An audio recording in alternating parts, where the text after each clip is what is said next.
Hello, beloved.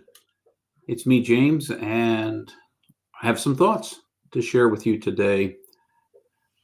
We have entered a season in the Western church, in the Western Christian tradition, a season of Lent. It's 40 days of preparation for Easter, and those days are often characterized by self-reflection, self-awareness, sometimes self-denial. I talked about this last week on the podcast. And this week, I thought I might talk about a specific practice that I've taken up uh, and how it has sort of brought clarity and help to me in this season of Lent when I'm trying to strengthen my heart and focus in a bit more. The practice that I have used on and off for a number of years, but that I have been more intentional about in the last week is setting an intention each day. Trying to begin as close to the beginning of my day by setting an intention. You might ask yourself, what does that mean? And I don't even know if intentions are a good thing to set. After all, if you're anything like me, you grew up with a phrase that said, the road to hell is paved with good intentions. And, I don't need to argue whether that's true or not. If intentions are not your thing, don't do them. But for me, setting an intention opens me and my awareness to what's coming today and tries to bring focus to what I'm going to try to do today. Just one thing. I started to say, and it came to my mind just because of cultural realities, that it was a way of measuring my day. I want to discourage you, if you're going to set an intention, of using it to measure your day. We don't need any other measures placed on us based on how our days are going. And sometimes we arrive at the end of the day with the feeling that we have failed anyway.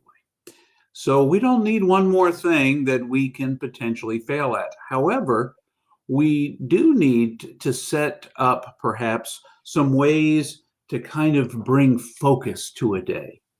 So, for instance, on Saturday, I had noticed that I have spent a little bit too much time at various points on my day off on Friday and some other days, getting a little bit too focused on watching on my phone, whether it was reading posts on somebody's social media or news or other things. I really got lost in it all, and oftentimes I found myself walking away frustrated and struggling. Irritated sometimes as well, maybe even anxious. So on Saturday, I set an intention to look at my phone less. That was it. It wasn't not to look at my phone at all. It was to look at my phone less.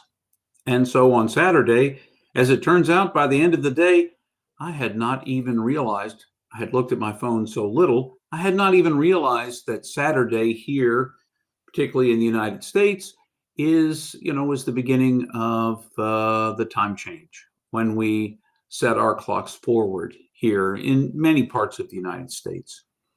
And fortunately for me, I didn't oversleep on Sunday morning because my watch automatically adjusted for it. It's smart enough to do that. But I didn't even know because I looked at my phone less on Saturday.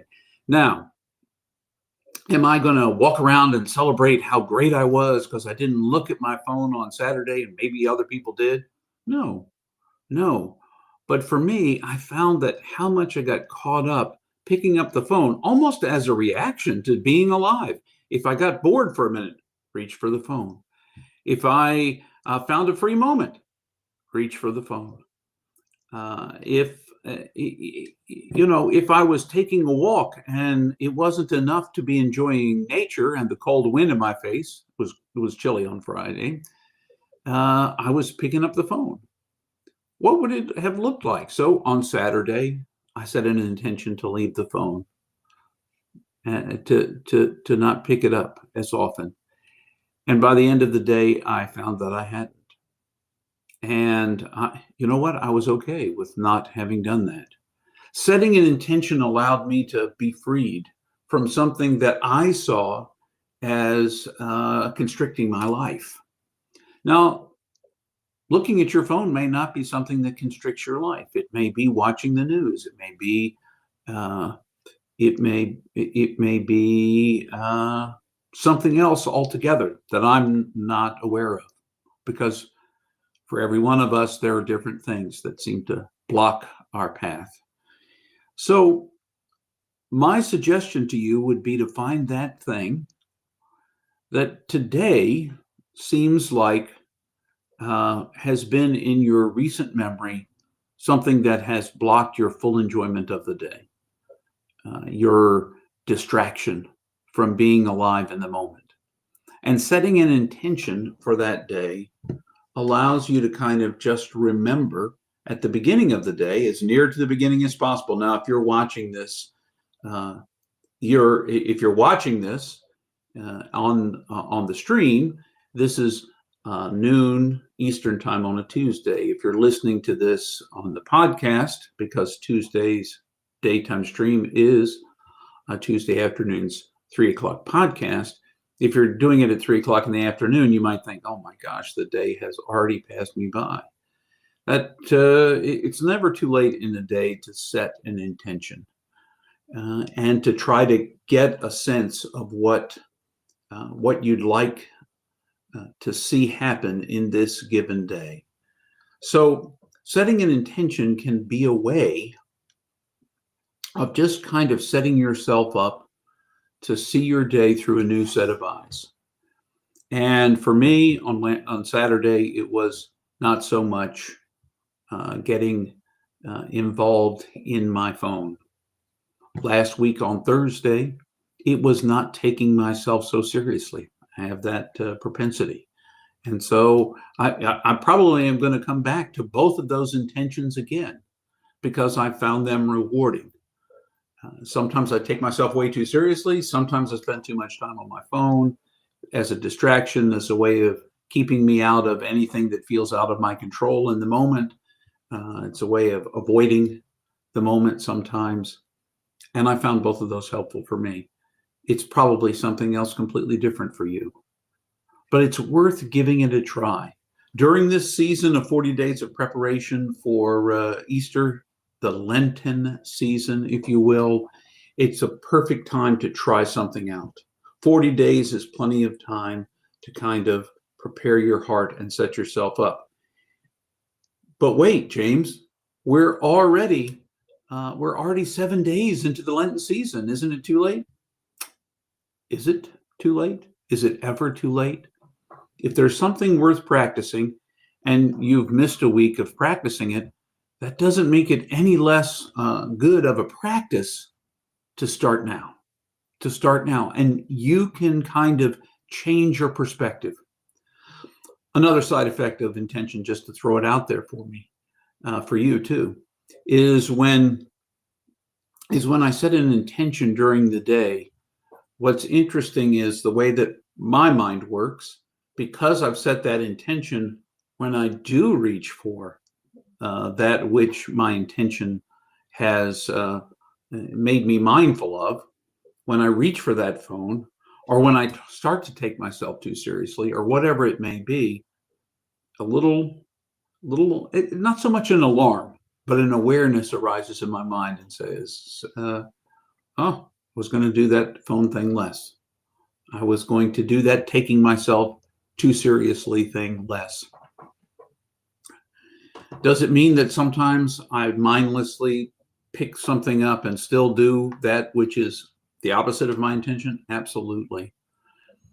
The important thing is, once you've set the intention, and even if you fail in your intention once, twice, 3 times, all day long, it doesn't become another moment to judge yourself.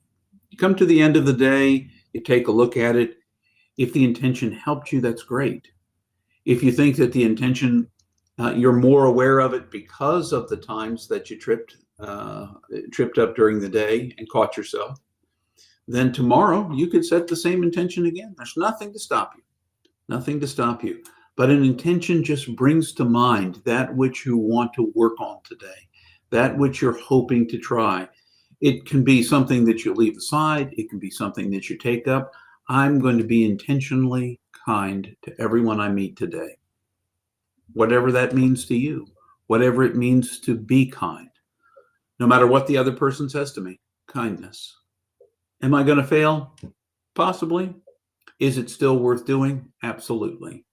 So set an intention for your days.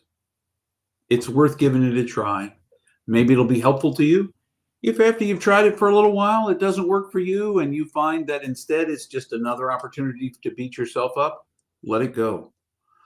Set an intention not to set an intention anymore, because the intention is just another opportunity for you to think less of yourself. And that's not what a practice is about. It's about drawing you closer to yourself, to the divine in your everyday moments. That's what setting an intention has done for me. I hope that it might do the same for you, but it's a thought. It's worth doing. It's worth trying, seeing where it goes. So until the next time you hear me or see me in one of these various locations that I am, I want you to remember, keep it in your heart and your mind, whatever else you're doing, that you are infinitely precious and unconditionally loved for the gift you already are. Thanks so much.